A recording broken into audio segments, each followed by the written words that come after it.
On his part, General Becker received dispatches upon dispatches in order to hasten the departure of Napoleon, but the general always continued to maintain a bearing worthy of himself towards the emperor, appreciated the force of events, and remained perfectly neutral in all those discussions which took place daily in the council on the means of his departure, in aid of which he was to operate at length on the 8th of July, at the close of discussion, during which the general had continued to maintain his habitual reserve. The emperor said to him, "Well, general, and what do you think of all this?" "Everyone offers me his opinion, except you." "Sire," answered General Becker, "I'm not in a position to give an opinion or advice to your majesty, and for this reason I abstain.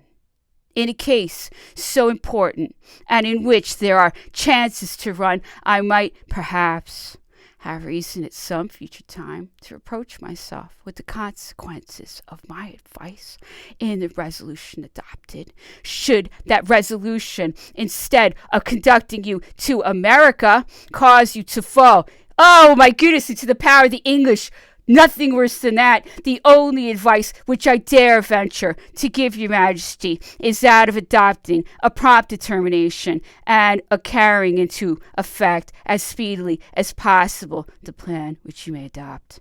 The fate of France is unhappily determined.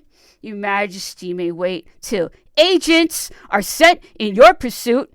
From that moment, the scene changes. Sire, the powers which you now hold from the provisional government cease, and your majesty will be exposed to new dangers, of which it is difficult to foresee the result." In pronouncing these words, the general was so affected that his words produced a strong sympathetic emotion on the emperor in his turn.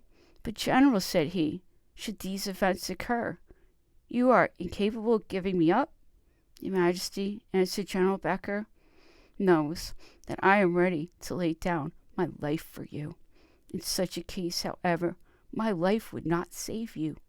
The same people who crowd under your windows every evening and oblige you to show yourself would perhaps prefer cries of another kind if the scene were changed. Then, sire, I repeat it, your majesty, already threatened, would be completely compromised. The commanders of the frigates, receiving orders from the ministers of Louis XVIII, would disregard mine, and that would render your safety impossible.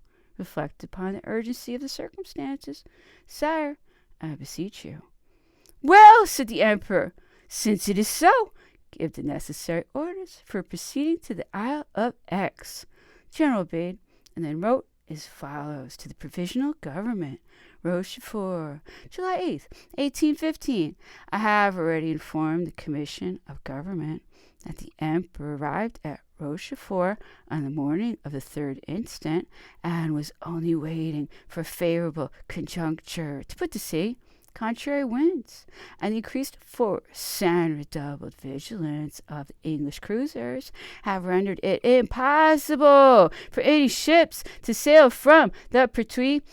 In this condition of things, His Majesty, not having received the expected passports, of course, and being left wholly to his own resources, will go this evening to the Isle of Aix in order to be near the frigates and to be able to take advantage of any favorable opportunity should the winds at all favor their departure.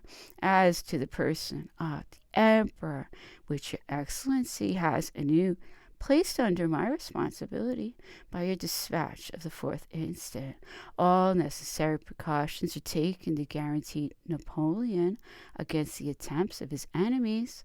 His Majesty is here in the midst of a people who are grateful for the services which he has rendered, and the feelings and behavior of the troops and the navy leave nothing to be desired with respect to their former sovereign, however difficult my mission may be. In consequence of my double relation towards the emperor and towards the government, I shall fulfill it, I trust, to the satisfaction of both, by being guided wholly by the principles of the highest honor. Count Becker, Lieutenant General.